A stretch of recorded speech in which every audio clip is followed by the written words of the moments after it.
പരസഹായം കൂടാതെ നടക്കാൻ ബുദ്ധിമുട്ട്. ഭാരമെടുക്കാനോ ജോലി ചെയ്യാനോ ആവില്ല. എന്നാൽ അംഗപരിമിതയായ ഇടുക്കി കൂട്ടാർ സ്വദേശി കൊച്ചുകാളിക്കൽ രാജി രതീഷിൻ്റെയും കുടുംബത്തിൻ്റെയും ദുരിതജീവിതം കാണാൻ അധികൃതർക്ക് സാധിക്കുന്നുമില്ല. അടച്ചുറപ്പുള്ള കൊച്ചു വീടെന്ന സ്വപ്നത്തിനായി ഇവർ മുട്ടാത്ത വാതിലുകളിൽ. പ്രായത്തിലുണ്ടായ അസുഖത്തെ തുടർന്നാണ് രാജിയുടെ ജീവിതം വീടിനുള്ളിലായത്. നടക്കാൻ ബുദ്ധിമുട്ടുണ്ട്. ഭാരമുള്ളതൊന്നും എടുക്കാൻ സാധിക്കില്ല.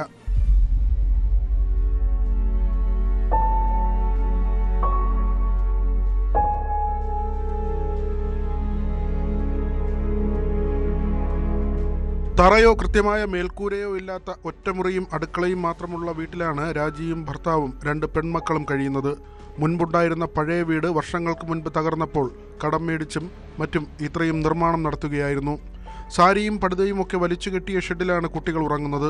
കൂലിവേലക്കാരനായ രതീഷിന്റെ വരുമാനമാണ് കുടുംബത്തിന്റെ ഏക ആശ്രയം.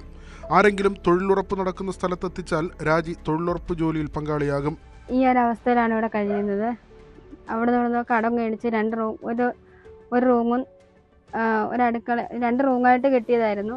അതിന് ഒരു റൂം കിടക്കാൻ, ആകെ ഒരു റൂമേ ഉള്ളൂ ഞങ്ങൾക്ക് കിടക്കാനൊക്കെ സൗകര്യമായിട്ടുള്ളത്. അടുക്കളയാണെങ്കിൽ വെള്ളം കഴവ് ചെയ്താൽ നനയുകയൊക്കെ ചെയ്യും. പിന്നെ വഴിയില്ല.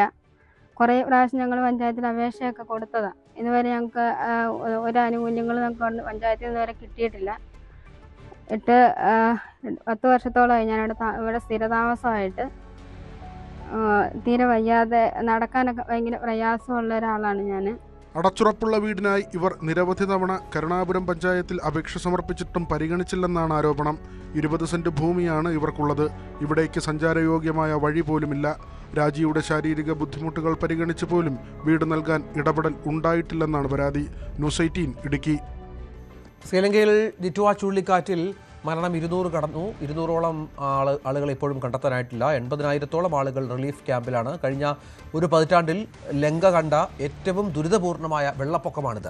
രക്ഷാപ്രവർത്തനത്തിൽ 3 ഇന്ത്യൻ കപ്പലുകളും സജീവമാണ്. കിരൺ ബാബു വിവരങ്ങൾ പങ്കുവെക്കും. കിരൺ, വലിയ ദുരിതത്തിലാണ്.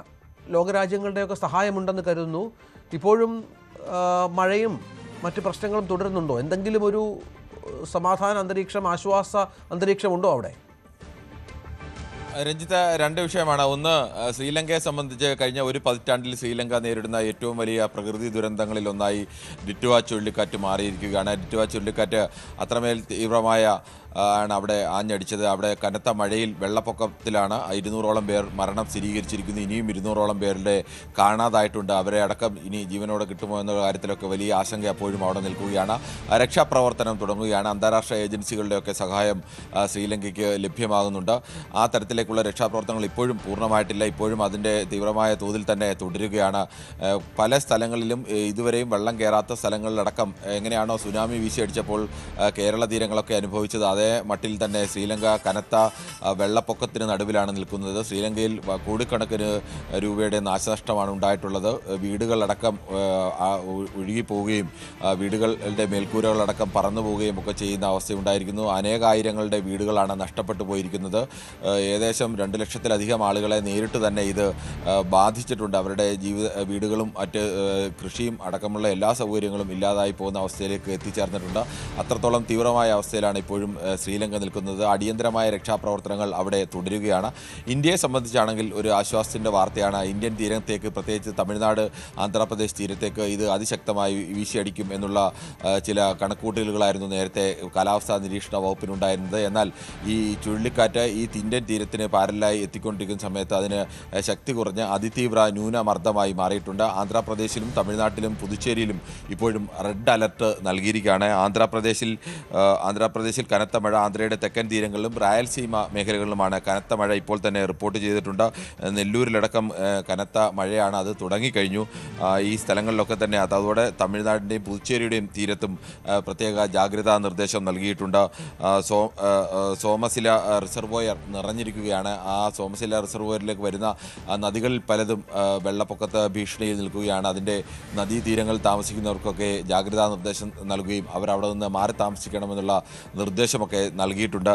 എന്തായാലും ഇപ്പോൾ ഇത് നിൽക്കുന്നത് കാരക്കിൽ നിന്ന് 90 കിലോമീറ്റർ വടക്ക് കിഴക്ക് ഭാഗത്തും വേദാരണ്യത്തിൽ നിന്ന് 120 കിലോമീറ്റർ വടക്ക് കിഴക്ക് ഭാഗത്തും പുതുച്ചേരിയിൽ നിന്ന് 130 കിലോമീറ്റർ തെക്ക് കിഴക്ക് ഭാഗത്തും ചെന്നൈയിൽ നിന്ന് 220 കിലോമീറ്റർ തെക്ക് കിഴക്ക് ഭാഗത്തുമാണ് ഇപ്പോൾ ഈ ചുഴലിക്കാറ്റുള്ളത്. മണിക്കൂറിൽ 7 കിലോമീറ്റർ വേഗതയിലാണ് ചുഴലിക്കാറ്റ് ഇപ്പോൾ സഞ്ചരിച്ചു കൊണ്ടിരിക്കുന്നത്. ഈ ചുഴലിക്കാറ്റ് ഇതേ തീവ്രതയിൽ ഇന്ത്യയുടെ തീരത്തേക്ക്, തമിഴ്നാട് തീരത്തേക്കോ ആന്ധ്രാപ്രദേശ് തീരത്തേക്കോ ഒന്നും എത്തില്ല എന്നുള്ളതാണ് ഇപ്പോഴും പ്രതീക്ഷയായി നിൽക്കുന്നത്. പക്ഷേ അപ്പോഴും കനത്ത മഴ ആന്ധ്രാപ്രദേശിൽ തുടങ്ങിക്കഴിഞ്ഞു. നെല്ലൂർ മേഖലയിലൊക്കെ കനത്ത മഴയിലേക്ക് വന്നു കഴിഞ്ഞു. റിസർവോയറുകൾ പലതും നിറഞ്ഞുകൊണ്ടിരിക്കുകയാണ്. അത്രത്തോളം വലിയ മഴയുണ്ട്. അത്തരം രക്ഷാപ്രവർത്തനങ്ങൾ, അതിനുവേണ്ടിയുള്ള മുൻകരുതലുകളും ജാഗ്രതാ നിർദ്ദേശങ്ങളുമൊക്കെ ഈ മേഖലയിലെല്ലാം നൽകിയിട്ടുണ്ട്. ശ്രീലങ്കയുടെ അവസ്ഥയാണ് ഏറ്റവും ദയനീയം എന്ന് പറയാം. ശ്രീലങ്ക നേരിട്ട പ്രകൃതി ദുരന്തങ്ങളിൽ ഭീതിതമായ ഒന്നായി തന്നെ ഇപ്പോഴും അത് തുടരുകയാണ്.